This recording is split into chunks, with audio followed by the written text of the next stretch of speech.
ରଥ ଦୌଡ଼ି ସହ ମୋତେ ମିଳିଗଲା ବିସ୍କୁଟ୍ ମିଳି ସାରିଲା ପରେ ଦେଖା ହେଇଗଲା ଜଣେ ସେଲିବ୍ରିଟି ସୁନୀଲ ବାବୁ ପରେ ଦେଖା ହେଇଗଲା ମୋର ସାଙ୍ଗ କରିଦେଲା ଏଠିକି ଦେଖାଇଦେଲା ଦାନ୍ତ ଦେଖି ସାରିଲା ପରେ ଦାନି ବାବୁଙ୍କର ହାତ ଯୋଉଟା ଦେଖିଦେଲି ଆସିଥିଲେ ରଥଯାତ୍ରା। ତାପରେ ଦେଖା ହେଇଗଲା ମୋର ଦେଇ। ତ ବ୍ଲଗ ଏଇଠୁ ଷ୍ଟାର୍ଟ ହେଲା ଆଉ ଆମେ ଯାଉଛୁ ଆଜି ରଥଯାତ୍ରା ଦେଖିବା ପାଇଁ। ଏଇଟା ପାର୍ଟ 2ଟା ଅଛି ଆପଣମାନେ ଜାଣିଛନ୍ତି। ତାପରେ ଦେଖିଦେଲି ଗୋଟେ କହିବା ଗଜରା ବାଲି ମୋତେ ସେ ଖାଲି ଅଣେଇକା ଚାହୁଁଛି। ମୁଁ ଭାବିଲି ମୋତେ ଲାଇନ୍ ମାରୁଛି କି ତାପରେ ମୋର ଯେଉଁ ଚେହେରା ଛାଡ଼ ତାପରେ ଭୁଲି ଯାଇ ସାରିଲା ପରେ ମୁଁ ବାହାରିଲି ରଥଯାତ୍ରାକୁ। ମୋର ଭାଇ ମାନେ ମୋ ସାଙ୍ଗର ଭାଇ ଆମ ସାଙ୍ଗ ହେଇକି ଆମେ ବାହାରିଲୁ ରଥଯାତ୍ରାକୁ। ପୁଣି ଥର ବାହାରି ସାରିଲା ପରେ ଆଖି ପଡ଼ିଗଲା ଗୋଟେ ମିଠା ଦୋକାନଟା। ଆଉ ଖାଲି ହାଁ ହେଉଛି ଶୁଭେନ୍ଦୁ ତାକୁ ଖାଇବା ପାଇଁ। ହେଇ ଦେଖିଦିଅ ଶୁଭେନ୍ଦୁକୁ ସେ ଜଗିକି ରହିଲା ଖାଇବାକୁ।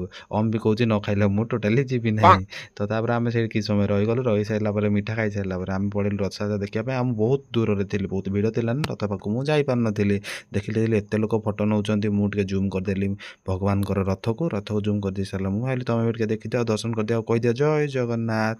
ତାପରେ ଦେଖା ହେଇଗଲା ମୋର ସାଙ୍ଗ କରିଦେଲା ହି ମୋତେ ଦେଖିକି ଚମକି ପଇଲା ସାରିଲା ପରେ ମୋ ସହିତ ଟିକେ କଥା ହେଇଗଲା। ସାଙ୍ଗ ବି କରିଦେଲା ହାଇ କରିଦେଇ ସାରିଲା। ବହୁତ ଗପ ସରିଗଲୁ କାରଣ ବହୁତ ଦିନ ପରେ ଆମ ଦୁଇ ଜଣଙ୍କର ଦେଖା ହେଇଥିଲା। ସାଙ୍ଗ କହିଲି କେତେବେଳେ ଘରକୁ ଯିବୁ ନା ଏବେ। ତାପରେ ଦେଖା ହେଇଗଲା ଆମର ଦାନି ବାବୁଙ୍କ ସହ। ଆଉ ସିଏ ଆମର ଏକ୍ସ ମିନିଷ୍ଟର ଅଛନ୍ତି ଆମର ଓଡ଼ିଶାର। ତାପରେ ଦାନି ବାବୁଙ୍କ ସହ ଦେଖା ହେଇସାରିଲା ପରେ ମୁଁ ଭାବିଲି ପଳେଇବି ଘରକୁ ଯିବିନି। ତାପରେ ମୁଁ ଭାବିଲି ରଥଯାତ୍ରା ଆଉ ଟିକେ ଦେଖିଦେବି। ଦାନି ବାବୁ କ'ଣ କରୁଛନ୍ତି ଟିକେ ଦେଖିବି ଭାବିଲି। ଦାନି ବାବୁ ଗଲେ ରଥ ଟାଣିବା ପାଇଁ ଆଉ ମୁଁ ବାହାରିଲି ମୋ ଦେଇ ପାଖକୁ। ମୋ ଦେଇ ସେଇଠି ଡ୍ୟୁଟି ପଡ଼ିଲା ନା ସେଥିପାଇଁ ଦେଇ କହୁଥିଲା ଡ୍ୟୁଟି। ଦେଇକୁ କହିଲି ହାଇ କରିଦେ। ଦେଇ କରିଦେଲା ହାଇ କରିଦେଇ ସାରିଲା। ମୁଁ ଦେଇକୁ କହିଲି ମୁଁ ଯାଉଛି ଘରକୁ ବାହାରୁଛି। ଦେଇ କହିଲା ଠିକ୍ ଅଛି ଯା। ଦେଇ ତାର ଡ୍ୟୁଟିରେ ଲାଗି ପଡ଼ିଲା କେଞ୍ଚା ସମସ୍ତେ କରିଦେଇ ସାରିଲା ପରେ ସେଇ ସେଲିବ୍ରିଟି ଆମର ସୁନିଲ ବାବୁ ସହିତ ଦେଖା ହେଇଗଲା। ସୁନିଲ ବାବୁ କରିଦେଲା ଟିକେ ହାଇ। ଶୁଭେନ୍ଦୁ କରିଦେଲା ଫଟୋ ନେବ ତ ପଇସା ଦେବା ପାଇଁ ପଡ଼ିବ। ମୁଁ କହିଲି ଦିଅ ପଇସା। ତ ମୋତେ ସିଏ ଦେବେ ପଇସା।